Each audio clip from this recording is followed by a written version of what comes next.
الحمد للہ رب العالمین والصلاة والسلام علی سید الانبیاء والمرسلین نبینا محمد وعلی آلہ وصحبہ اجمعین اما بعد۔ الحمدللہ آج سے رمضان کی شروعات ہوئی ہے اور آج پہلا روزہ ہے۔ بعض احباب نے اس بات کی گزارش کی تھی کہ رمضان کے مہینے میں مختصر سے کچھ دروس ہوں تاکہ جو لوگ اپنے گھروں میں قید ہیں اور ان حالات میں نہ باہر نکل سکتے ہیں نہ کہیں جا سکتے ہیں، دروس کا سلسلہ مستقلاً بند ہے اور لوگ عام طور سے انٹرنیٹ کے ذریعے، یوٹیوب کے ذریعے یا ویب سائٹس پر ہی دینی باتیں دیکھ رہے ہیں، سن رہے ہیں۔ تو ایسے وقت میں کچھ دروس ہمارے احباب کے لیے ہوں تاکہ ان چھوٹے چھوٹے دروس کے ذریعے وہ دین کی بات سیکھیں اور ان کے لیے ایک روحانی غذا ملتی رہے۔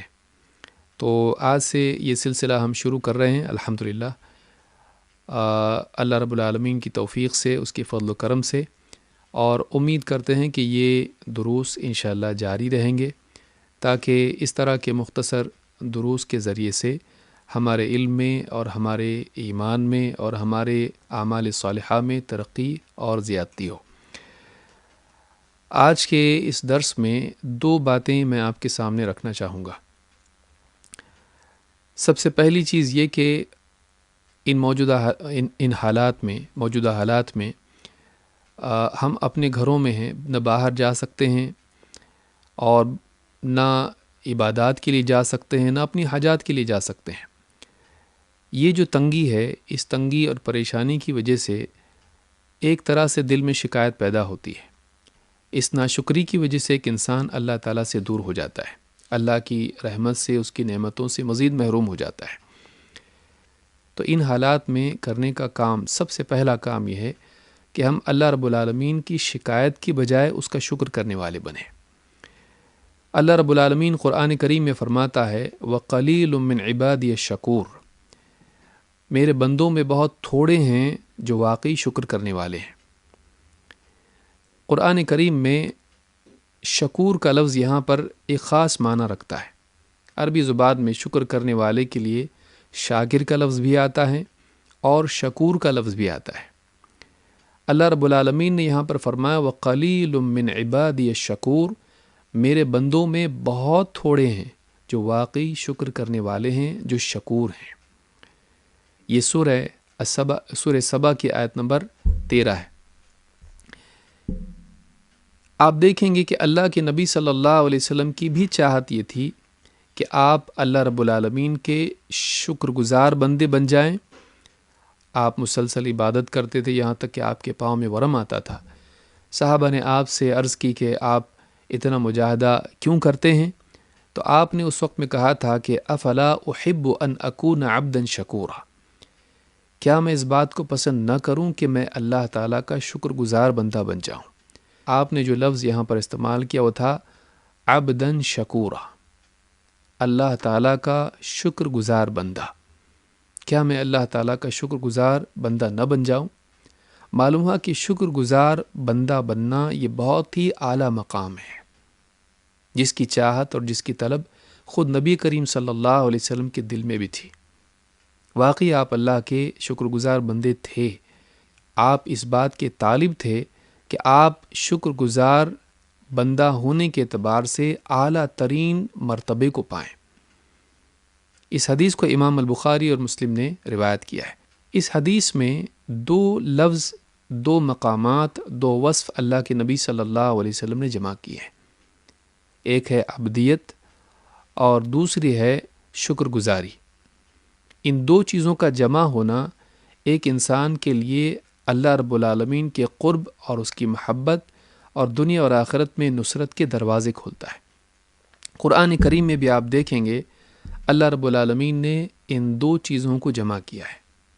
سورہ الزمر میں اللہ تعالیٰ فرماتا ہے بَلِ اللَّهَ فَاعْبُدْ وَكُن مِّنَ الشَّاكِرِينَ، اللہ تعالیٰ نے اپنے نبی محمد رسول اللہ صلی اللہ علیہ وسلم سے فرمایا کہ اے نبی، بلکہ آپ اللہ تعالیٰ ہی کی عبادت کرتے رہیں اور شکر گزار بندوں میں شامل ہو جائیں۔ یہاں پر اللہ رب العالمین نے عبودیت اور شکر گزاری ان دونوں چیزوں کو جمع کیا ہے۔ یہی بات نبی کریم صلی اللہ علیہ وسلم کی حدیث میں ہم کو ملتی ہے۔ آپ نے فرمایا افلا احب ان اکون عبدا شکورا۔